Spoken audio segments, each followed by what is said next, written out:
Kaitel fambi singna TMC gi gate wakat mi fam kre numit mangani matam tha kre. TMC gi mioi khuding maklot kre ngarang dagi ngasi fawbada kanagumba amata paw fawrak palaiti haina Kaitel fambi singna fongdorakli. Thoubal Kaitel ga yamna naknana Thoubal police station gi mayok nabada Vishal mega mart hangdorakpagi mayokta Thoubal Kaitel fambi amadi Kaitel gi akoybada dukan fam liba singna ngarang dagi Kaitel thong londuna khongjang kaya changsilakpana ngasisu. Kaitel fambi singna Thoubal Municipal Council TMC gi office gate ta wakat mi fam kre. Wakat mi fam adu da sarukya khibi irom subaseni kobi Kaitel fambi mana fongdorakpada. TMC gi staff singna Kaitel fambi singda paw fawraktuna wafam kharadi haibirakadra khanduna. Municipal Council gi office asi ngarang dagi solon sinduna ngairakpani adubu. Thoubal Municipal Council TMC gi pion dagi hauraga EO fawba amata thiba khangdre loina lotkre haiki. Mahakna makatana hai famina duna waroishin purakna bagi wakalon laitragadi khongjang su makatana changsin khigani numit mangani faw bagi manungda waroishin purakna ba hotna drabadi TMC gi mathakta akan makhongjang sing changsin gani hairaduna Thoubal da Vishal saba loidringai da TMC na karigi damak sop license pirambano haina hangladuna athuba matamda sop license kakadabani haiki.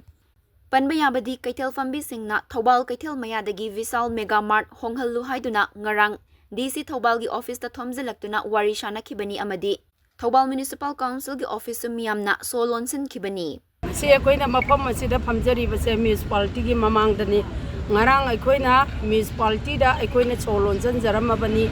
adu municipality gi maikai dagi kathel ima event da kari gumba wahai amatta oiragasu haibirакadra haina aikoina ngasi fawba ngairaga lakibani adugi ona tainabada municipality gi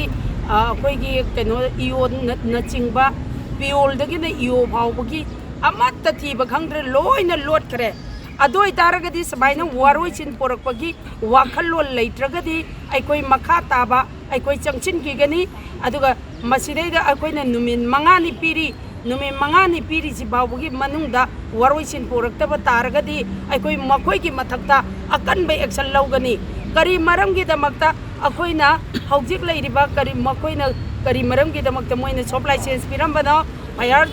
service ki chu moigi shop license piramde akoina thiruba matamda aduga DC gi chu ayaba piramde aduga parking chu leite achumba mayam sina maram oiraganda mayam che changje suraganda mana shop license pi gadab natra madi municipality se chaba haudringe loidringe de auna shop license municipality na hane pitu oga leirame adoi taragadi sigi shop license athuba matam da kakkadabani karigumba kaktaba sing thogadi magi mathakda ekoiju tauba yabi action torokani aduga numit mangani ekoina matam piri numit mangani sigi manung sida karigumba sigi reason sigi pakum amata laktaba taragadi akoi ju magi matakta lawba yabe action lawgani aduga mahang masana ju khangadabani aikoi Vishal ama je karamba jaga da hangba yaba amasung yadabage haibada makoi matam chana khang tigakadabani matam chana hangada yengadabani adudi natadana hekta moina aikoi gi kari su keno tawdraba akoi gi bazar manung sida